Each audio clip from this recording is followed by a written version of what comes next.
sobre la inflación, según muchos de nuestros analistas. Vamos a hablar con Miguel Schiariti, él es presidente de la Cámara de la Industria y el Comercio de la Carne, SICRA. ¿Cómo estás, Miguel? ¿Qué tal? Buenos días, ¿cómo están ustedes?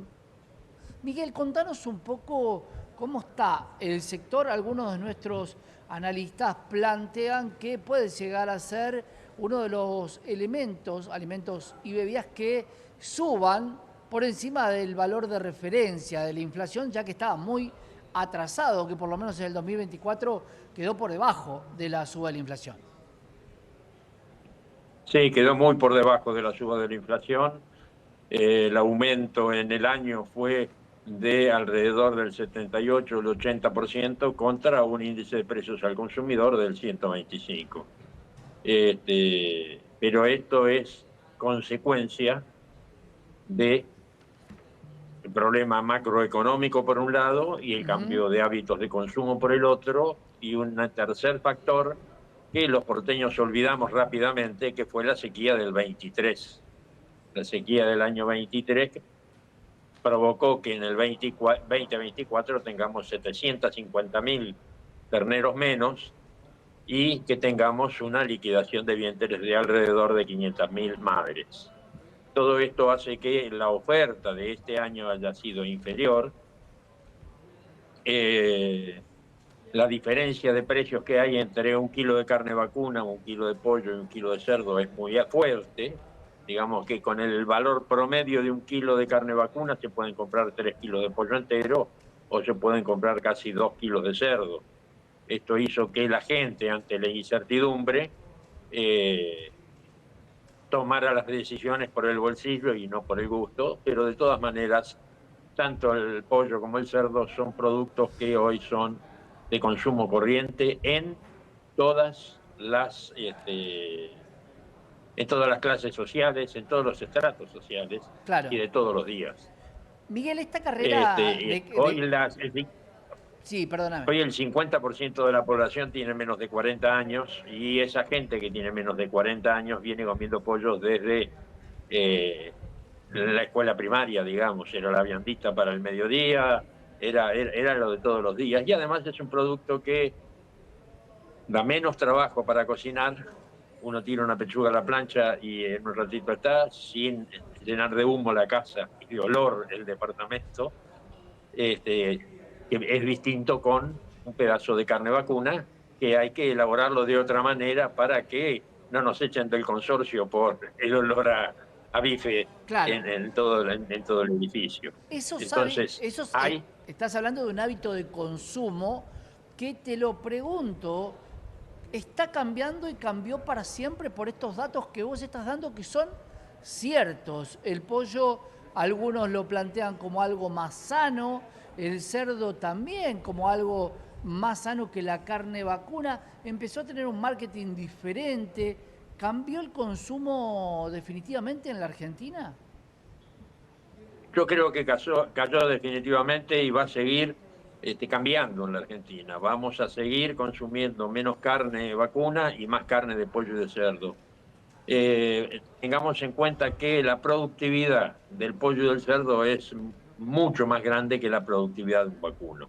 Estos son los monogástricos que convierten rápidamente el alimento en kilos de carne, y para dar un ejemplo, y en la velocidad en la que llegan a un frigorífico, para dar un ejemplo, les voy a contar, por ejemplo, que una gallina pone 165 huevos por año. Ese huevo, cuando se convierte en pollito 20 días después, a los 44 días, si está apto para ir al frigorífico, después de haber consumido 1,8 kilos de alimento por cada kilo de ganancia de peso. Hubo una cerda, produce 25 lechones por año, y cada lechón demora 144 días para llegar al frigorífico después de haber comido 3,2 kilos de alimento. Un vacuno, desde que nació, supongamos que una vaca produzca un ternero por año, cosa que no es así, el promedio es de 0,7-0,8%. necesita 547 días para llegar a un frigorífico y consume entre 8 y 10 kilos de alimento por cada kilo de peso que gana. Entonces, la relación de precios tiene que ser inversamente proporcional al consumo y al tiempo que demora en llegar al público. Claro. Y esto es lo que está ocurriendo y esto va a seguir ocurriendo. Y es cierto que la genética porcina, por ejemplo, y la aviar se modificaron de manera muy, muy fuerte, aumentando la productividad, pero por otro lado el cerdo produce una carne muy magra. Si usted ve un camión de cerdos en la ruta, se da cuenta que son todos blancos, todos del mismo tamaño, parecen hechos a máquina. ¿Por qué? Porque la genética que hemos importado en los últimos años ha hecho que se produzca un cerdo muy magro, que antes era, ¿cómo se llama?, prohibido por los médicos cardiólogos Por y la hoy es grasa, claro. recomendado por los médicos cardiólogos. Y entonces esto cambió el hábito de consumo de carnes y hoy en cualquier asado que se dé, seguramente más allá de la carne vacuna, más allá del chorizo, de la morcilla o de la chura, hay un pedazo de cerdo y por ahí hasta hay una patita muslo para la señora que no le gusta el cerdo. Cuando hablamos de alimento, el cerdo no come pastura, come alimento balanceado. ¿Qué pasa con el precio del alimento balanceado frente al precio de la carne? Porque hablábamos de 3 kilos de alimento por kilo ganado en el cerdo. ¿Cuál es mejor conversión, la del cerdo o la de la vaca si podemos hacer alguna pastura? No, la mejor conversión es la del cerdo, que es monogástrico. No se olviden que la vaca es un rumiante, come pasto, pero además también come maíz. El precio del alimento del cerdo está básicamente orientado por el costo del maíz. ¿Cuánto cuesta el maíz? Que es el 80, 70, 80% del costo del alimento balanceado. Lo mismo pasa cuando ponemos una vaca en un corral, en un feedlot. También come básicamente maíz y algún núcleo proteico, bueno, para darle proteína, no solo de hidratos de carbono. Crece un animal, necesita proteínas y esto es lo que es el alimento balanceado, que se hace tanto para cerdos como para vacunos. Obviamente son distintos porque, insisto, uno es monogástrico y el otro Claro. es poligástrico, como es el vacuno. Tiene el rumen, come, regurgita, vuelve a masticar, vuelve a mandar al rumen. Es decir, son las bacterias de el rumen las que terminan de degradar el alimento, ya sea pasto, ya sea alimento balanceado, Claro. para que sean aprovechados por el intestino del animal.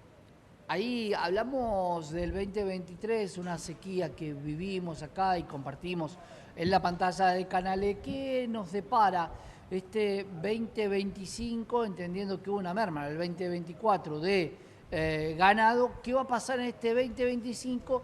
¿Y cuál crees, Miguel, que va a ser la expectativa de suba de precio de cara a tener un atraso, como vos decías, del 50%? Pero claro, va a haber una inflación anual que puede rondar el 25, siendo relativamente optimistas. En primer lugar, hay que ver qué va a pasar con el clima. Tuvimos una sequía muy fuerte en diciembre y en enero y en febrero. La lluvia fue en la mayoría de las zonas productoras muy escasa, 10, 20 milímetros por mes. Empezó a llover la última semana de febrero y a partir de ahí empezó a llover de manera copiosa. Hubo zonas de 200, de 250 milímetros y da la sensación, por lo menos la previsión, hoy han caído en gran parte de la zona productiva otros 50 milímetros más. Esperemos que esto no se convierta en un niño, es decir, que no haya inundaciones. Si las condiciones climáticas se morigeran y son normales, retoman la normalidad o el promedio normal. Ahí teníamos un problema en la conexión de Miguel Schiariti, presidente de la Cámara de la Industria y el Comercio de la Carne, con una explicación exhaustiva de qué está pasando.